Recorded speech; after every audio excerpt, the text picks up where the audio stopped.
Gràcies, senyor gerent. S'aprova el pla de contractació? Sí? Sí? Endavant, senyor Vila. Jordi Vila. Nosaltres no podem, de compromís, nosaltres no podem votar a favor d'aquest punt. Com ja vam dir en la sessió informativa corresponent, el contracte amb l'assessoria jurídica creiem que no s'ajusta a la legalitat vigent. És un contracte de serveis menor i amb la legislació actual no es pot prorrogar any rere any amb la mateixa empresa sense fer un concurs. Puc entendre que l'assessoria faci molt bé la seva feina i que tots n'estiguem molt contents, però les coses s'han de fer com toquen.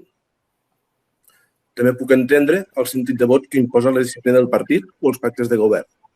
Però en aquest cas, demano als senyors consellers i als seus consellers que deixin de banda d'això i facin el que és correcte i pensin en el sentit del seu vot. Moltes gràcies. Hi ha alguna altra intervenció per part de consellers? No?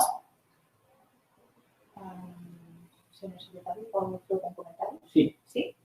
Doncs li passo la paraula al senyor secretari.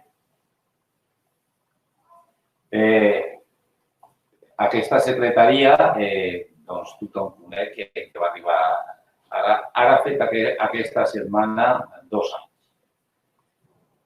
És obvi que hem trobat moltes coses que veníem amb inèrcies i és obvi que estem fent un esforç important per tal de, diguem, complir, com no pot ser d'una altra forma, les normes relatives a la contractació administrativa. En aquest cas, en especial, el contracte de serveis d'assessoria jurídica del Consell Comarcal, que també és assessoria jurídica de molts dels ajuntaments de la comarca. Vertebrar i estructurar tot això, doncs, jo entenc que la rigorositat de les afirmacions del senyor Jordi Vila en nom del grup Compromís té una raó de pes legal i a més de legal moral, perquè és veritat que la llei de contractes de l'any 17 va, diguem, posar una mica d'ordre, per dir-ho d'alguna manera, a l'article 118, en el fraccionament de contractes o la reiteració dels contractes any rere any. Dit això, aquesta secretaria, amb caràcter puntual, va dictaminar favorablement la renovació del contracte amb Rodríguez Rosa Advocats, perquè teníem temes pendents en els quals hi havia activitats, diguem, que requerien una continuïtat i, en segon lloc,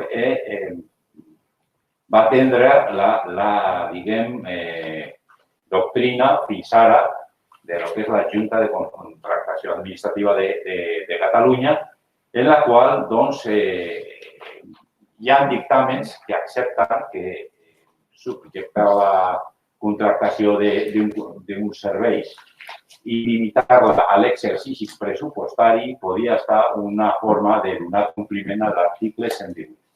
Dit això, repeteixo, el meu criteri és que és més correcte la interpretació que està fent el senyor Vila Cosconera en nom del Partit Compromís i des de secretaria prenem bona nota.